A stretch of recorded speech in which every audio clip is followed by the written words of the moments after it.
nosotros no ha sido testigo de algún momento o de alguna injusticia? O peor aún, ¿quién de nosotros no ha sido víctima de alguna injusticia? ¿Te acuerdas? No quiero que algunos de aquí empiecen como que a poner su cara colorada, quizás por las emociones que podamos sentir. Pero definitivamente, si nos pusiéramos y hiciéramos una pausa en este sermón, algunos de nosotros podríamos contar más de una historia acerca de las diferentes injusticias que hemos tenido en nuestra vida. Pero tal vez, si las llegamos a comparar, seríamos pocos, quizás casi ninguno de nosotros. Nuestras historias de injusticia se podrían comparar con la historia del señor Glenn Simons. No sé si ustedes supieron, pero hace tiempo atrás, este hombre, un hombre afroamericano, pasó cerca de 50 años en prisión por un delito que no cometió. 50 años en prisión por un delito que no había cometido. Resulta que a este varón afroamericano se le acusó de un asesinato. Pero el problema era de que él ni siquiera estaba en la escena del crimen. Es más, para hacerlo un poco más incongruente esta situación, ni siquiera estaba en el estado de Oklahoma donde se llevó a cabo este asesinato. La pregunta que quizás te estarás haciendo en este momento, si es que no leíste esta noticia, es la siguiente: ¿cómo fue entonces que la policía fue a dar con este varón si ni siquiera vivía en el estado donde se cometió el crimen? Bueno, resulta que Clint y otro compañero, quienes fueron ambos condenados, fueron condenados por el testimonio de una mujer que estaba en la escena del crimen. Pero aquí es donde entra lo impactante. Esta mujer se encontraba en la escena del crimen y recibió una bala en la cabeza, de la cual ella, por milagro de Dios, sobrevivió. Y en base a su testimonio fue como los policías dijeron, o más bien en base al testimonio de ella, consideraron o declararon que estos dos hombres eran culpables. Sin embargo, 48 años después, una juez federal declaró a Glenn y a su compañero que eran inocentes, pues resulta que las condiciones en cómo esta mujer se encontraba o se había encontrado en su momento, recuerden, una bala en su cabeza y después había sobrevivido, hacían de que su memoria tal vez no era de fiar. Vaya que injusticia se había cometido con estos dos varones. Casi 50 años en prisión. Pero permíteme decirte que ni siquiera estos años que vivieron en prisión injustamente, Glenn Simons y su compañero, se pueden comparar con el juicio injusto que Jesús fue sometido. Porque el Hijo de Dios fue a un juicio donde ya tenían un veredicto en mente. Y ese era culpable. Es por eso que el sermón de esta tarde lleva por título la injusticia más grande del mundo. Oremos a nuestro Dios. Señor, en esta hora, Padre, venimos delante de ti, primeramente, Señor, para que seas tú quien, a través de mis labios, hables, Padre, a la vida de cada una de las personas que hoy estamos aquí reunidos. Mi Dios, yo te pido, Señor, que nuestra mente y nuestros corazones puedan estar atentos a lo que tu palabra dice. De la misma manera, utiliza tu siervo inútil para poder predicar tu palabra de una manera, Señor, que sea honrada en todo momento. Que sea tu escritura, Señor, solamente la que sea predicada, y que sea tu Espíritu Santo que nos hable a cada uno de nosotros en las áreas que necesitamos rendir cuentas. En el nombre de Jesús, Señor, oramos. Amén, Señor, y amén. Vamos a leer el siguiente texto y como podrán ver son varios versículos, así que no los pretendo asustar ni nada por el estilo, pero en esta historia un poco larga, o en esta historia, redacción larga, vamos a dividirla en dos secciones. Y la primera sección lleva por título: La injusticia comenzó con un acto de cobardía. La injusticia comenzó con un acto de cobardía, y la palabra de Dios dice así en Marcos capítulo 14, versículos del 43 al 52.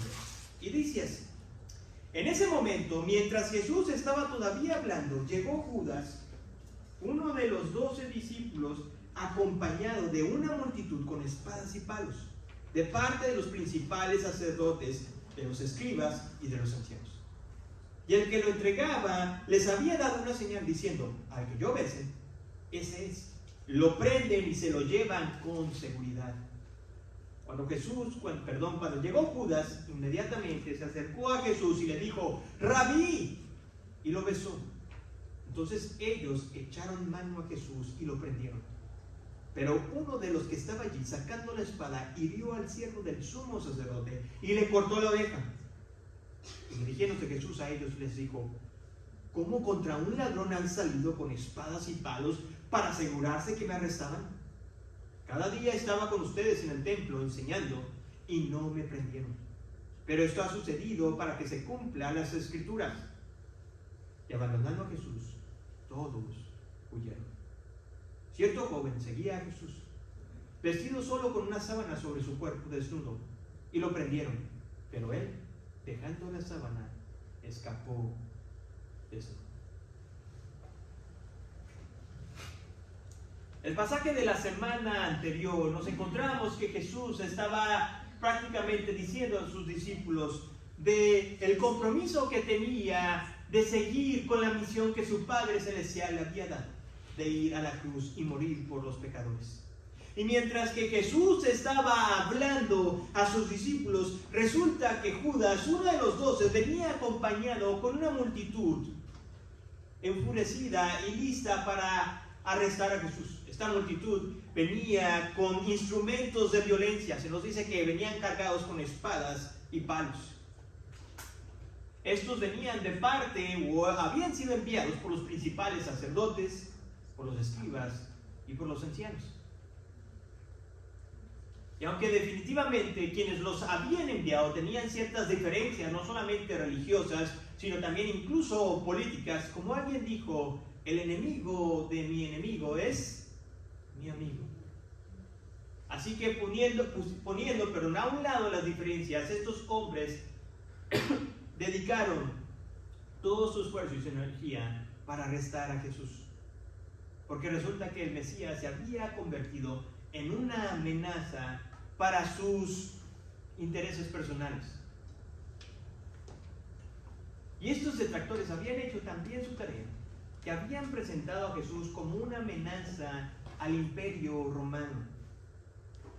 Y esto lo vamos a ver mucho más adelante, o quizás unos versículos más adelante, cuando Pilato, en el afán de salvar a Jesús, presenta a Jesús y a Barrabás en un mismo nivel de criminalidad.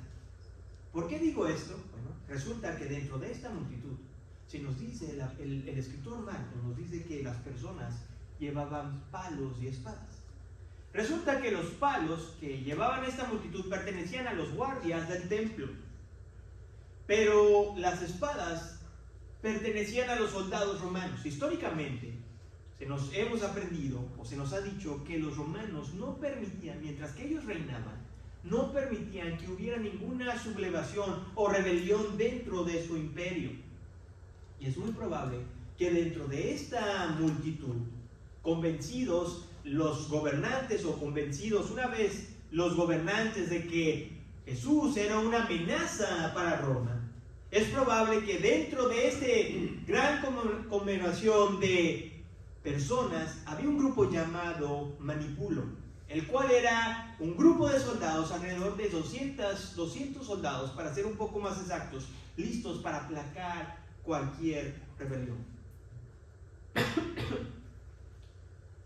Pero si hay algo que debemos de resaltar, es lo siguiente, que dentro de esta multitud había un hombre,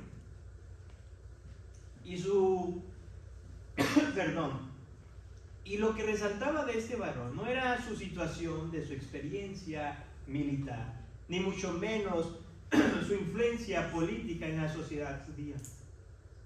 Lo que resaltaba de este varón era de que era un discípulo de Jesús. Y ese varón era Judas. Judas se nos dice que encontró este lugar.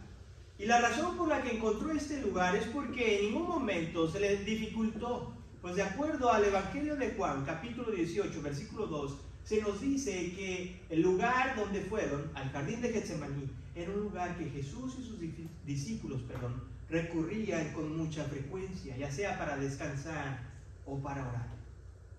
El arresto se dio a muy altas horas de la madrugada. Por lo tanto, era necesario llevar antorchas y linternas como el Evangelio de Juan lo indicaba, pero aún a pesar de que tenían cierta lumbrera, era difícil de poder identificar a Jesús, al Maestro. Es por eso que Judas le da una señal, o antes de ir, les habla acerca de una señal, para asegurarse de que los soldados y las personas que estuvieran ahí arrestaran a la persona correcta. Y esa señal todo el mundo la conoce. Es el beso.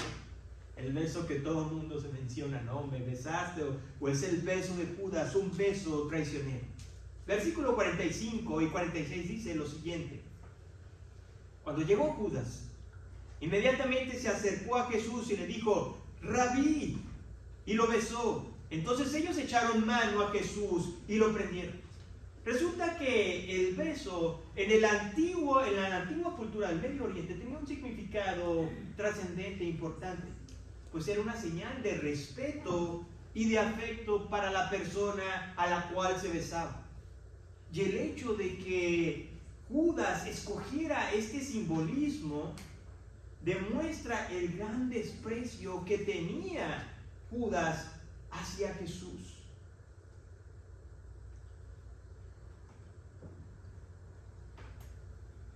Y a pesar de que se nos dice que era una multitud los que fueron a arrestar a Jesús, dentro de sus seguidores alguien se armó de valor y se nos dice que sacó una espada hiriendo al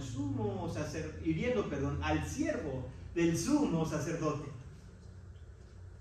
En más de una ocasión el Señor Jesucristo había hablado con sus discípulos y les había dicho de que era necesario de que Él enfrentara la muerte. Muchas gracias.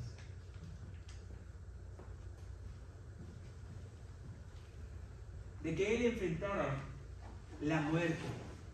Y no solamente la muerte, sino que le era necesario ser crucificado.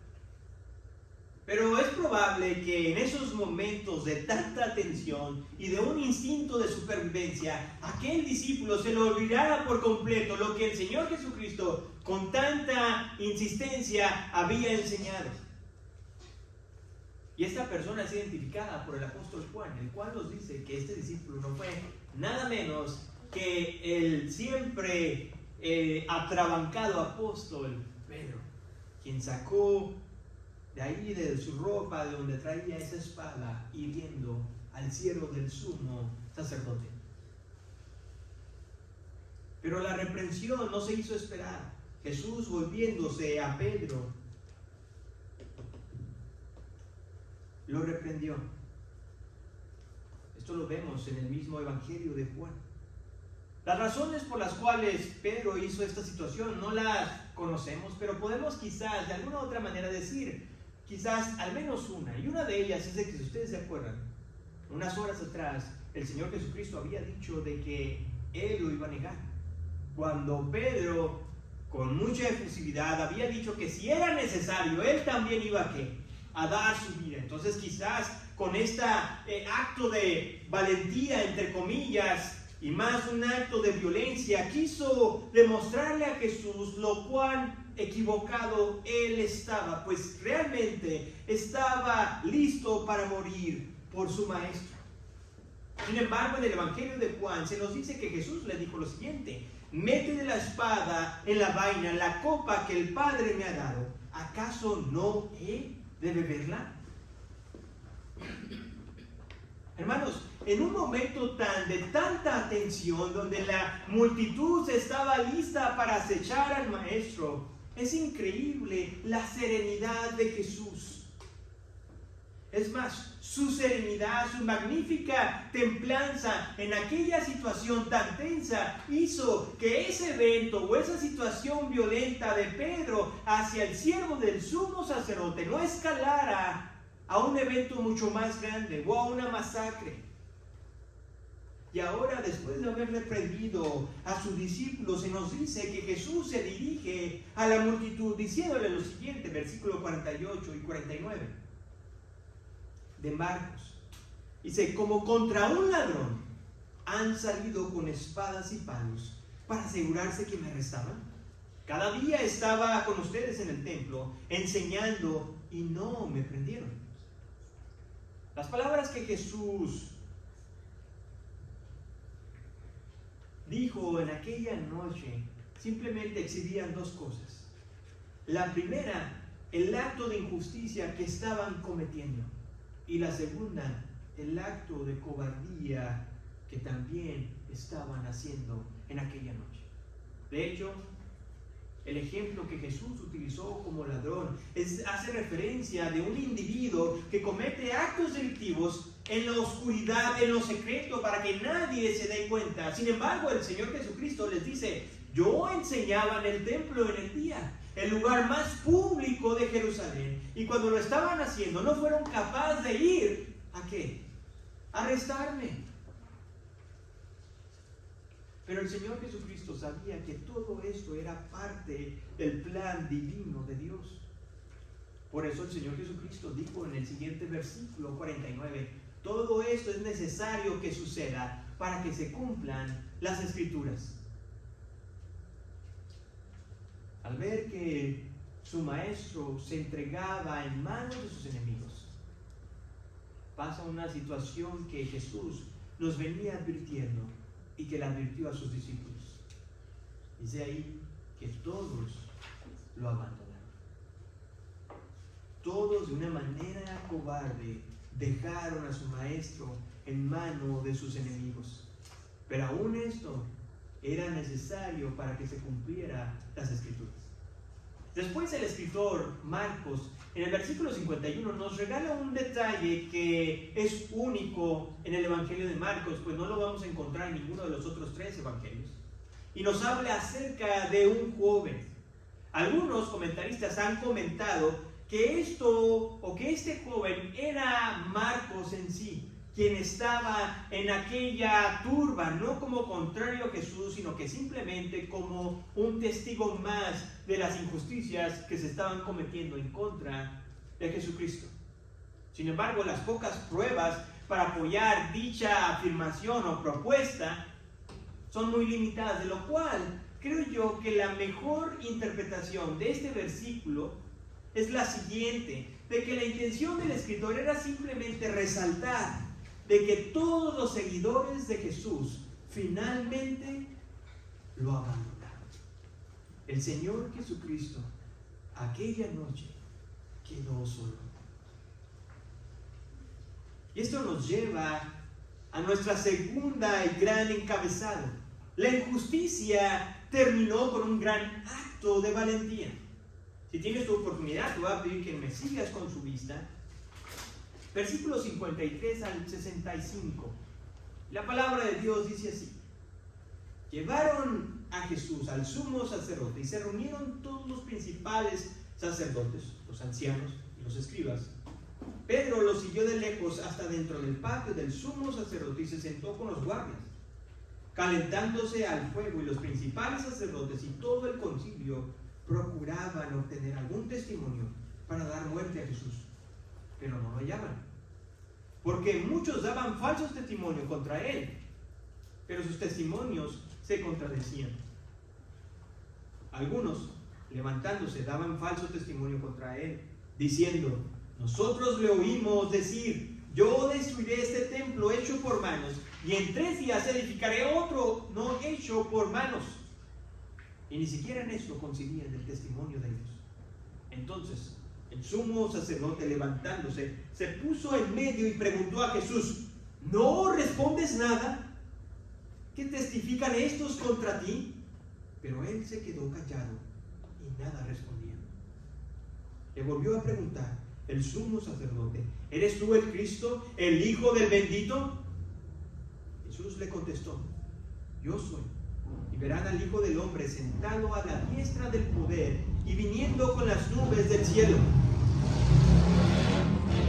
Entonces el sumo sacerdote, rasgándose sus ropas, dijo: ¿qué necesidad tenemos de más testigos? ¿Han oído la blasfemia? ¿Qué les parece? Y todos lo condenaron, diciendo que era digno de muerte. Y algunos comenzaron a escupir a Jesús, le cubrían el rostro y le daban puñetazos y le decían: profetiza. También los guardias lo recibieron a bofetadas.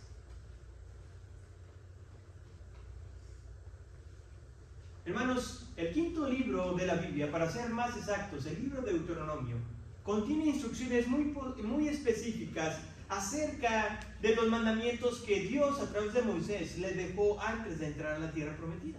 Y dentro de estas instrucciones hay algo que resalta o que debe resaltar a nuestra vida en relación a este pasaje. Y es lo siguiente, de que Moisés dejó instrucciones para aquellos quienes en algún futuro se iban a convertir en jueces y gobernantes del pueblo de Israel. Si tienen la oportunidad, les voy a pedir que vayan junto conmigo al quinto libro del Antiguo Testamento, capítulo 16, versículos del 18 al 20.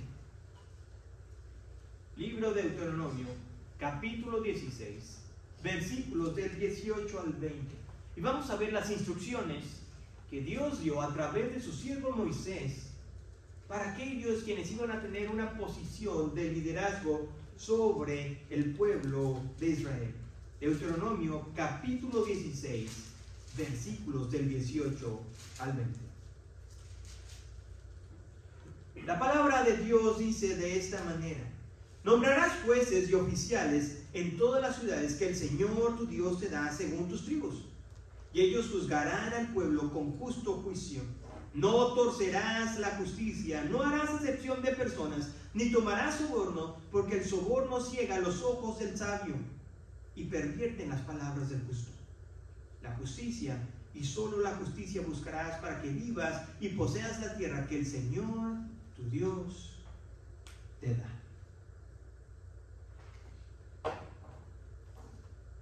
En la época de nuestro Señor Jesucristo, se había desarrollado, o el pueblo judío había desarrollado un sistema muy sofisticado del derecho. Obviamente, este sistema estaba basado en la ley de Moisés. Resulta que una corte judicial se podía localizar en cualquier ciudad.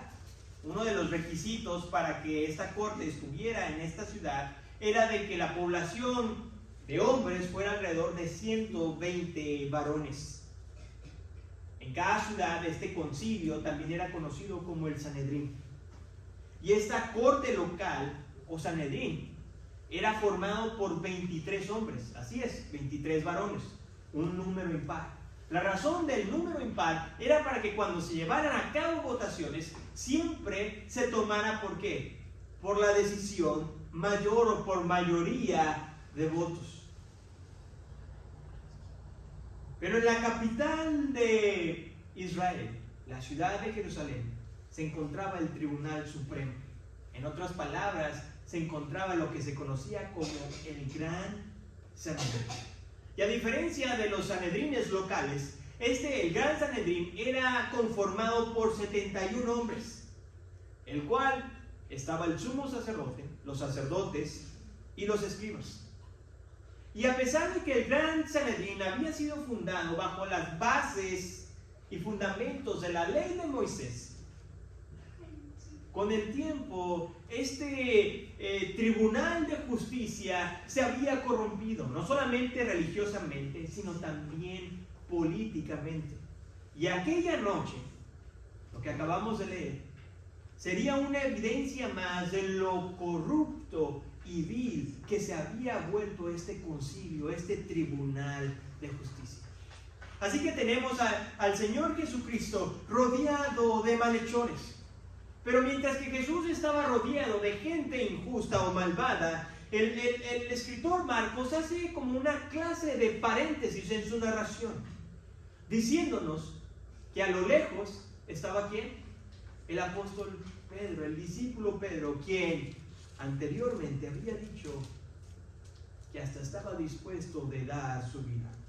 Una vez que nos comunica eso el escritor, de nuevo se regresa o se enfoca al juicio del Señor Jesucristo y de sus acusadores, Versículo 55 dice así: y los principales sacerdotes y todo el concilio procuraban obtener algún testimonio para dar muerte a Jesús.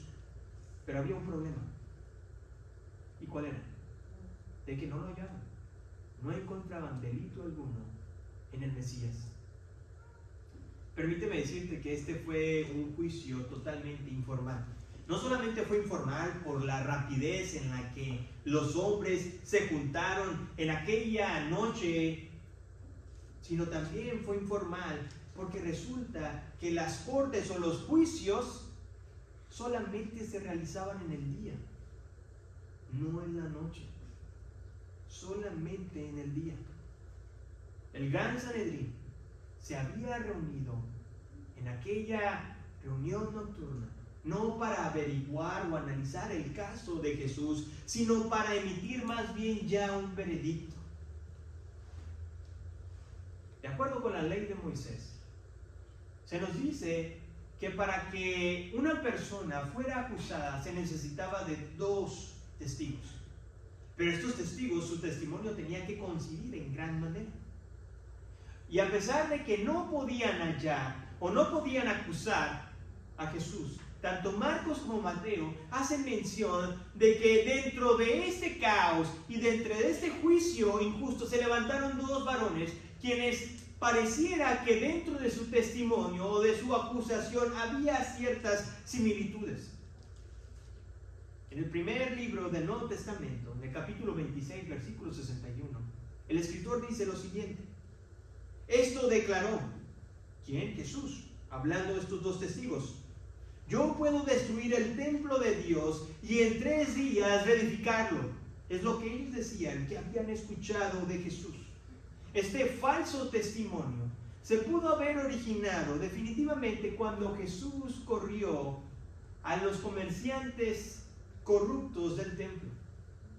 Resulta que esta situación de haber corrido a los comerciantes no pasó solamente una vez, sino pasó 2 veces, donde el Señor Jesucristo tuvo que limpiar la casa de su Padre. Y en aquella ocasión, cuando Jesús, de una forma, de un enojo justo y santo, y corrió a todas aquellas personas que se aprovechaban de la situación de los pobres, obviamente los dirigentes religiosos indignados, porque no solamente Jesús había expuesto la hipocresía de su religión, sino que también había tocado ¿qué? Sus bolsillos, su economía. Indignados le preguntaron a Jesús con qué autoridad hacía esas cosas y si Jesús les podía dar también alguna señal. A lo que Jesús respondió, y leo y cito las palabras de nuestro Señor: destruyan este templo y en 3 días lo levantaré. Entonces los judíos dijeron: en 46 años fue edificado este templo y tú lo levantarás en 3 días. Pero él hablaba del templo de su cuerpo.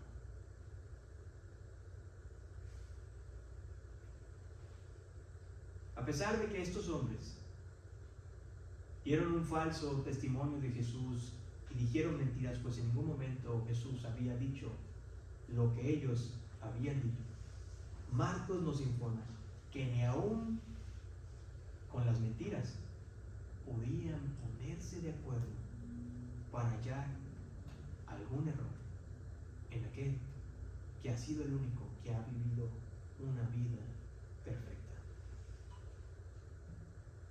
No sé ustedes, pero lo más probable es de que si nosotros hubiéramos estado en aquel lugar, también hubiéramos sido de los que hubiéramos acusado a Jesús. Y dentro de esa situación es muy probable que un sentimiento de impotencia por no poder encontrar alguna falta en aquel varón, el sumo sacerdote finalmente decidió levantarse y en su frustración se dirigió a Jesús y le hizo 2 preguntas. ¿No respondes nada? contra estos que testifican en contra tuya. La intervención, hermanos, abrupta de aquel sumo sacerdote llamado Caifás demuestra dos cosas. La primera, una desesperación total por no encontrar ninguna falta en Jesús. Pero la segunda también, el asombro ante el silencio del Mesías. El silencio de Jesús revela dos cosas de aquella noche. La primera es de que probaba inconfundiblemente su inocencia. Y la segunda es acerca del corrupto juicio que se estaba llevando a cabo en su contra. Esas dos cosas mostraban el silencio de nuestro Señor Jesucristo. A causa de este detalle, Caifás, el sumo sacerdote, le hace de nuevo otra pregunta.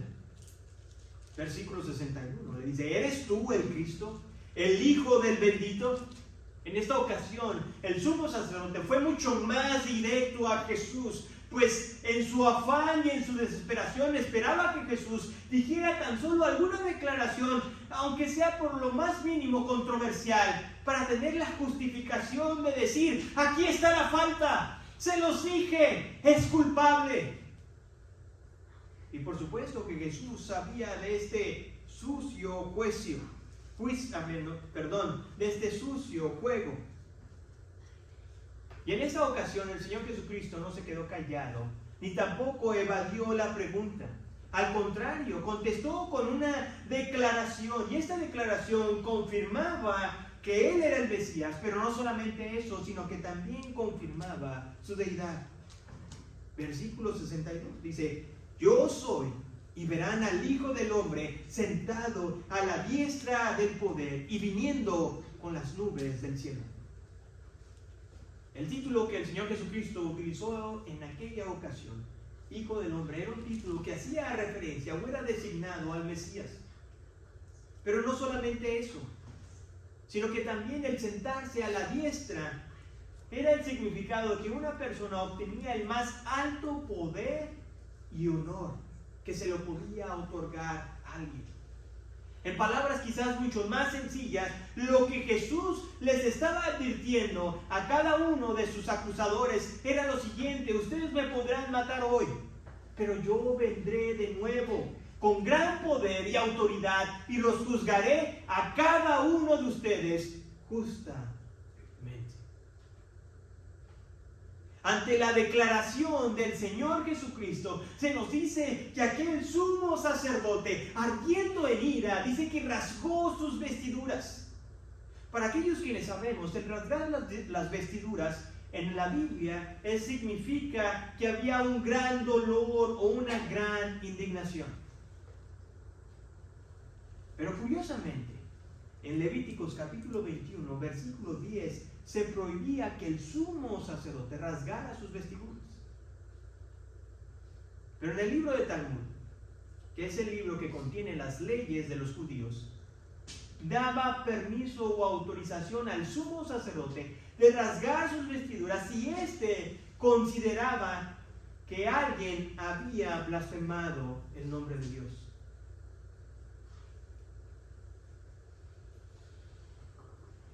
Y ante la declaración de Jesús, aquel varón, irónicamente, dijo que el Hijo de Dios había blasfemado en contra de su Padre. Sin dar más oportunidad, Caifás dio el veredicto. Y en palabras sencillas o de una forma muy sintetizada, 63 y 64, podremos decir, dijo: ¿qué necesidad hay más para averiguar? Ya lo han oído. Jesús es culpable y digno de muerte. No sé ustedes, pero desde que inició el ministerio de Jesús, aquellos varones religiosos habían planeado y seguramente soñado con ese día. Más que indignación en sus rostros por haber escuchado lo que Jesús había dicho. Seguramente había una sonrisa maquiavélica en cada una de las personas que estaban ahí, porque su objetivo finalmente se había logrado: condenar a Jesús. Y Marcos nos dice que una vez que Jesús fue condenado por todos, en aquel cuarto todos empezaron a burlarse y a golpear a nuestro Salvador. Amado hermano, todo esto nos debe de llevar a reflexionar dos cosas. Y la primera cosa que quiero reflexionar contigo es de que el hombre sin Cristo también conoce y habla de Cristo. El hombre sin Cristo también conoce y habla de Cristo. En nuestra historia tan larga que acabamos de analizar, hay una serie de personas en las cuales yo quiero que pongamos atención. Uno de ellos es Judas, el discípulo, la multitud y el Sanedrín. Y estas personas, o estos tres grupos que en esta historia tienen algo en común. Y es su relación o la relación que tenían con Jesús. Y la pregunta que hoy anhelo que cada uno de nosotros podamos contestar de la manera más sincera es de cuál de estos tres personajes tú y yo nos asemejamos más. Empecemos con Judas, el discípulo. Judas era un varón que había sido privilegiado. Hermanos, entre toda la historia de la humanidad, ¿qué privilegio tuvo que haber sido el ser uno de los 12? La Biblia nos dice que estos 12 varones no tenían absolutamente nada digno de admirar. Así que cualquiera de los que estamos aquí estamos también calificados, pues no tenemos absolutamente nada que se nos pueda admirar. Sin embargo, el Señor Jesucristo, dentro de los 12, escogió también a Judas. 3 años este varón estuvo caminando con Jesús. 3 años donde escuchó a vivo y a todo color las enseñanzas que tú y yo a diario vamos a leer en la Escritura. No solamente eso, sino que también fue testigo ocular de muchos milagros de Jesús. Tanto de los que están aquí en la Escritura, como también de los que nos dice el apóstol Juan, de que si se hubiera escrito todo lo que Jesús hubiera hecho aquí en la tierra, no hubiera cabido en los libros. Y este varón tuvo esta oportunidad. No solamente eso, sino que también Judas tuvo la dicha de predicar. ¿Se acuerdan cuando se nos dice ahí en el Evangelio de Marcos y en los otros evangelios, donde el Señor Jesucristo mandó a sus discípulos en pares de 2 en 2 para que fueran ¿a qué? A predicar alrededor? Y dentro de estas personas, ¿saben quién estaba? Estaba Judas. Judas también predicó sobre Jesús.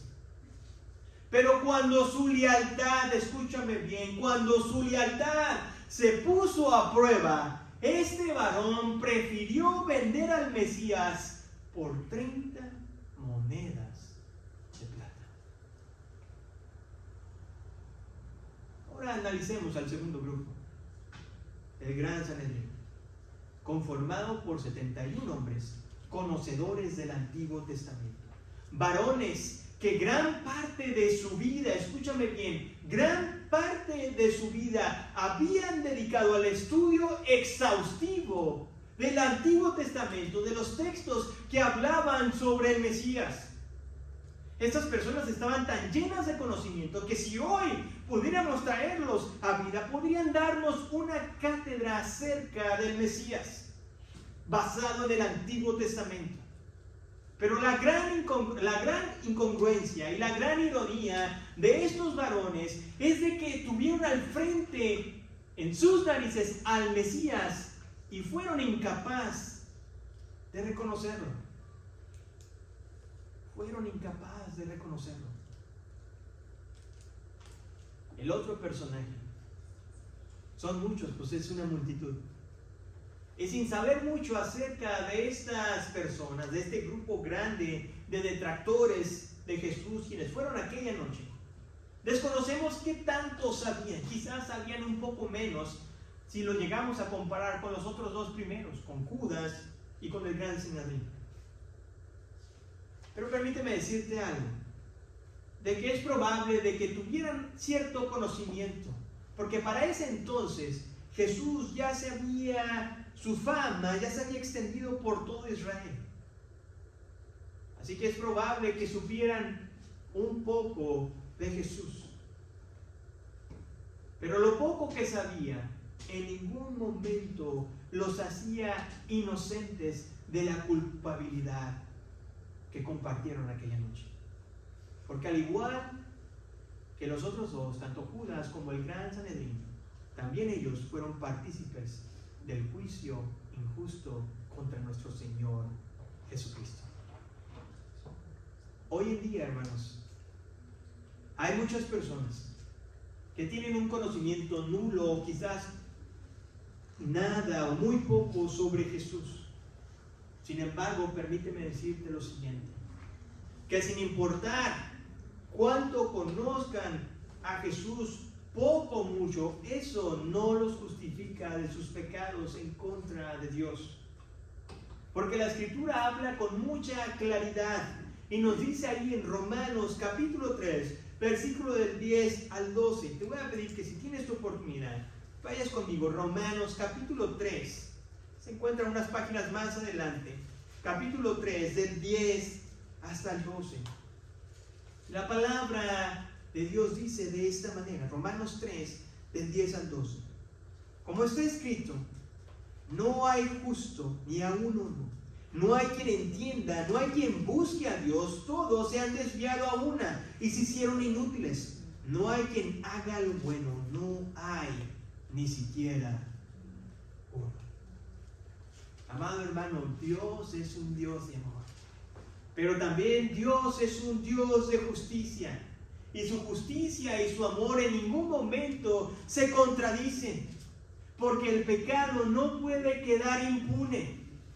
O Cristo murió por nosotros, por nuestros pecados, o somos nosotros los que tenemos que morir por causa de ellos.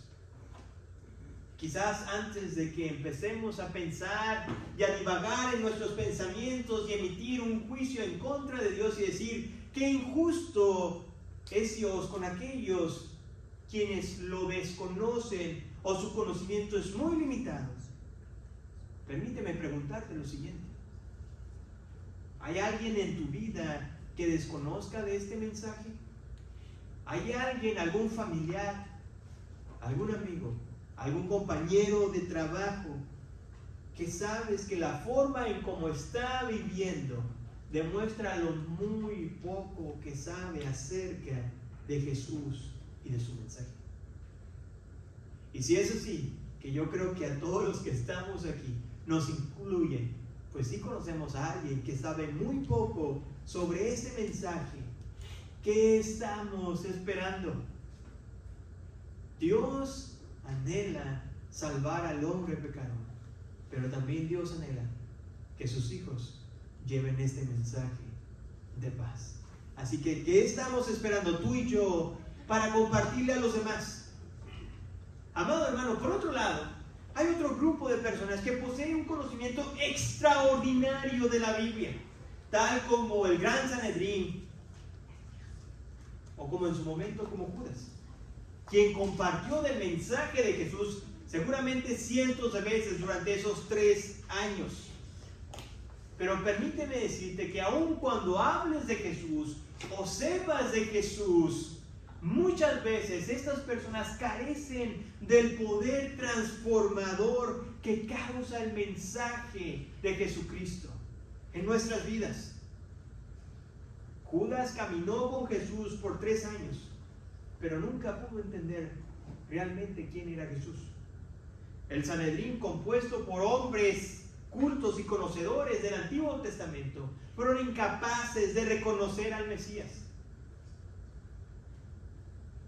Estos 3 personajes históricos, la multitud, Judas y los religiosos, son simplemente una muestra continua de que el ser humano es incapaz de abrir sus ojos por sí solos y entender lo maravilloso que es Jesús.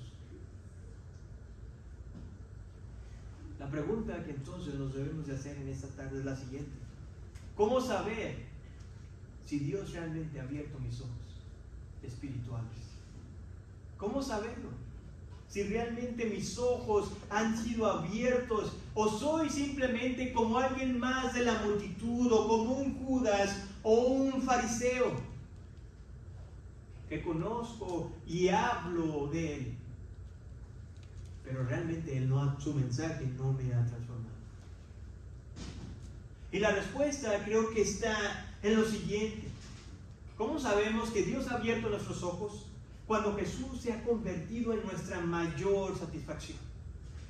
Cuando Jesús se ha convertido en nuestra mayor satisfacción. Cuando hay un deseo insaciable por conocerle como mi Señor y Salvador. Cuando ese deseo me lleva finalmente a la obediencia de mi Rey, de aquel que vino a dar su vida por mí.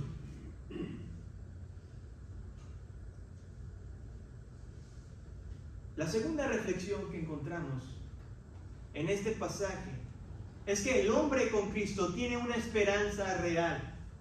Las palabras del Señor Jesucristo en el versículo 62 son un sonido de esperanza. Dice así: yo soy, y verán al Hijo del Hombre sentado a la diestra del poder, viniendo con las nubes. Aunque el Señor Jesucristo en aquella noche fue juzgado injustamente y sentenciado a muerte, permíteme decirte que ni el juicio ni la muerte en la cruz pudieron detener la resurrección de Jesús, quien ahora reina y reina con poder a la diestra de Dios Padre Celestial, y quien ha prometido que vendrá por segunda vez por su iglesia. Por lo tanto, se acerca el día cuando finalmente toda injusticia saldrá a la luz. Todas aquellas personas que sufrieron injustamente por causa del Evangelio, finalmente se hará justicia. Y cada uno de nosotros daremos cuentas delante de nuestro Creador, seamos grandes o seamos pequeños. Cada acción cometida, cada palabra pronunciada de nuestra boca, tendremos que dar cuentas delante de Dios. Aquel día el gran juez va a juzgar con justicia y con rectitud. Y permíteme decirte lo siguiente: que nadie, absolutamente nadie, será condenado por algo que no hizo. Todos recibirán una condena justa por lo que hicieron. Así de justo es nuestro Dios. Mi anhelo y deseo es de que cada uno de nosotros, en esta tarde, después de salir de este servicio, nos podamos llevar lo siguiente en nuestro corazón.